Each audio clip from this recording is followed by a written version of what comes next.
Normally, when a suspect signs a detailed confession naming their accomplices and willingly goes to the gallows, you can assume a crime actually took place. But in 1660, the English criminal justice system oversaw what became known as the Campden Wonder. It resulted in 3 people hanging by the neck until dead for a murder that was completely fabricated. The alleged victim was 70-year-old William Harrison. He had a fairly mundane job, walking the rural dirt roads of Chipping Campden to collect rent money from local farmers on behalf of a wealthy landowner. One August afternoon, he headed out on foot to do his normal collection route and simply never came home. When night fell, his wife began to panic. She sent their servant, a man named John Perry, out into the dark to search for him. John stayed out all night looking. The next morning, searchers found Harrison's hat slashed up in the dirt, lying right next to his heavily bloodied shirt. The missing rent money and the blood-soaked clothing instantly transformed a simple disappearance into a presumed homicide for the terrified community. The authorities immediately turned their attention to John Perry. As the servant and the last person seen out searching for his boss, he was the primary suspect. At first, John maintained a simple alibi. He couldn't find Harrison in the dark. But after a few days trapped within the damp stone walls of a 17th-century jail, his story began to fracture. Out of nowhere, John offered a detailed confession. He told interrogators that he had stood by and watched his own mother, Joan, and his brother Richard strangled the old man for the rent money. He claimed they dumped the body into a local mill sink. To ensure the authorities would show no mercy, John added one more detail. He accused his mother of being a witch. By weaponizing the local fear of witchcraft, John effectively signed his family's death warrants. The magistrates were so focused on the threat of the occult that they didn't even pause to look for physical evidence. Joan and Richard desperately begged the town to believe them. Authorities dragged the rivers and scoured the woods, but turned up nothing. Because there was no body, the first judge who reviewed the case refused to hold a trial. But the townspeople were angry about the missing money.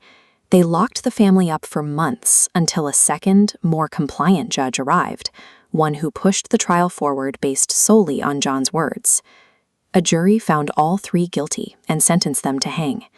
They brought Joan to the gallows first. Officials were so convinced by the witchcraft rumors they wanted her dead immediately, fearing she might cast a spell on the executioner. Next was Richard. As he stood on the hanging ladder, he spent his final moments screaming to the angry mob that he was a completely innocent man. Finally, it was John's turn. He had one last chance to speak up and save his own life, but he remained silent.